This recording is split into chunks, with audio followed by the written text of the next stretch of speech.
Well, now I want to do an look on Baylor wins basketball's non-conference. I know the conference has everybody.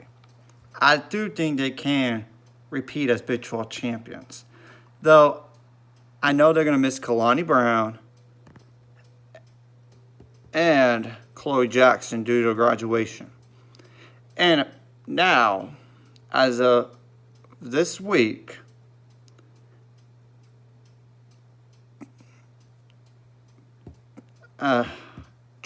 Honesty Scott Grayson just got dismissed from the team because of team violation team rules. That's an ouch. And it happened 2 years in a row. Alexis Morris got kicked off the team last year before they even won a national championship, which is crazy. They should know that Kim Mulkey does not play around. I mean, she does not play around on issues off the court or being late to practice or anything. But they do have 2 grad transfers coming in. Taya Cooper from South Carolina, who is one of the best players in South Carolina, and Aaron DeGray from Texas Tech, who actually went to La Vega High School, who was Juicy Landrum's teammate.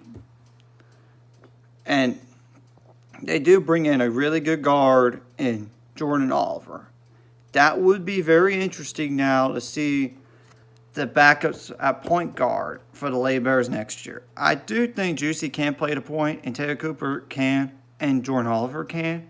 But you got to have more than 3 ball handlers. They probably could have Dee Dee Richards, Lauren Cox, Trinity Oliver. Try to think. Maybe Caitlin Bickle.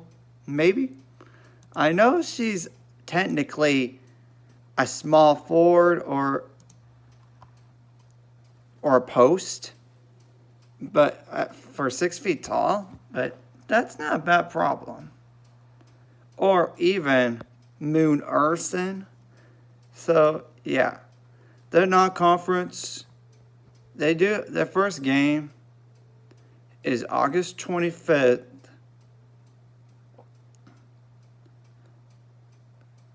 That's just an exhibition game against Langston University. The first 2 in August 30th is Lubbock Christian University. The first, I don't know about the dates on the conference stuff yet, but as for non-conference, New Hampshire, November 5th, November 8th, Grambling, November 14th, Houston Baptist, November 19th, South Florida, November 21st, Lamar at home. Then they go to St. Thomas for a tournament over Thanksgiving. Washington State on November 28th, November 29th, Indiana, November 30th, South Carolina, and Big 12 versus SEC Challenge, Georgia, December 4th, December 18th. You got to have time for players to have finals and everything and study for those. Arkansas State, December 30th, Morehead State. And then this January 9th, UConn at UConn. And they have the longest winning streak in women's college basketball right now. I do think they can very well say, bye-bye, winning streak. You're done. But, of course, it all depends on injuries and like any other sport. And not only that, how the team is gelling. But I wish the non-conference was stronger. I mean, UConn's an NCAA tournament team, Indiana, and South Carolina. That's the only 3 teams. Lamar went to the WNIT. Morehead State, they're a very good team. They went to the WNIT. South Florida, they're used to making NCAA tournament. They made NIT, WNIT. Of course, they have to play everybody twice in Big 12 basketball. So TCU went to WNIT, Texas made NCAA, and they very achieved last year with all that talent returning. Sure, they had an injury, but it doesn't matter. They should have not been that bad. Not, and they lost in the first round of the NCAA tournament to Indiana. West Virginia went to WNIT, whose schedule for West Virginia was not that strong. And Iowa State went to NCAA tournament last year, but they do lose a lot of firepower. I mean, they do lose that best player they might have had. I think they very well could win every single game, though. Though South Carolina won't. Sure, they have a good incoming freshman class, but the thing is, they lost some players to transferring out, like Taya Cooper, to us, to Baylor University. UConn's going to be a tricky game, but you know what? UConn, they don't have the size. They don't really have the size to compete. I mean, they really, really don't.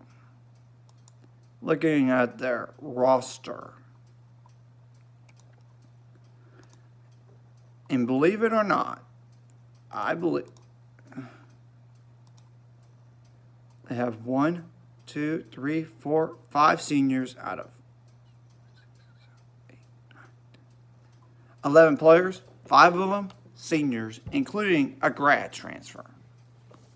So, really, the tallest player on the team is a sophomore who's 6'4". But she didn't play a ton of minutes last year. She really didn't.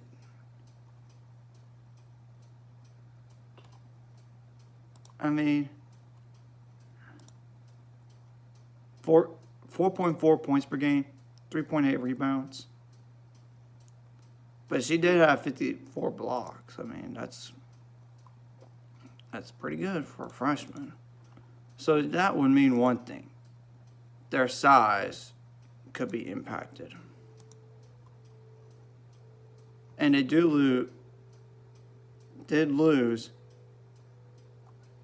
though Crystal Dangerfield is their best player on UConn by far.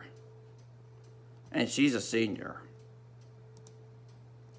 They did lose Nafisa Collier and Kaylou Samuelson. And they did lose a few players to transferring out. And really, they only play like 5 or 6 one player off the bench, potentially maybe even 2 or 3. 2. So they don't really have it. They don't have a deep bench. But I see Scott Grayson from Baylor that got dismissed from the team. 6.9 minutes per game, only averaged 2.5 points.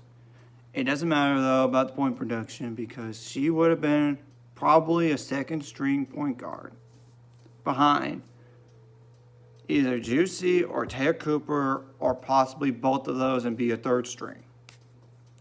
I don't know. It's just so sad to see that happen. Anyways, I just wanted to talk about the non-conference schedule for Baylor women's basketball. I know the guys are not released out yet, but I know they do play Oregon again. They do play Oregon, Arizona. I know they play Myrtle Beach, and they do play Washington at a neutral site. Myrtle Beach, which teams include Mississippi State, Villanova. Memphis went to the NIT, but Villanova and Mississippi State didn't. And one other team, I think. I don't know. Butler went to the NIT despite their record. Texas State went to the College Basketball Invitational in Florida for the Big 12 versus SEC Challenge.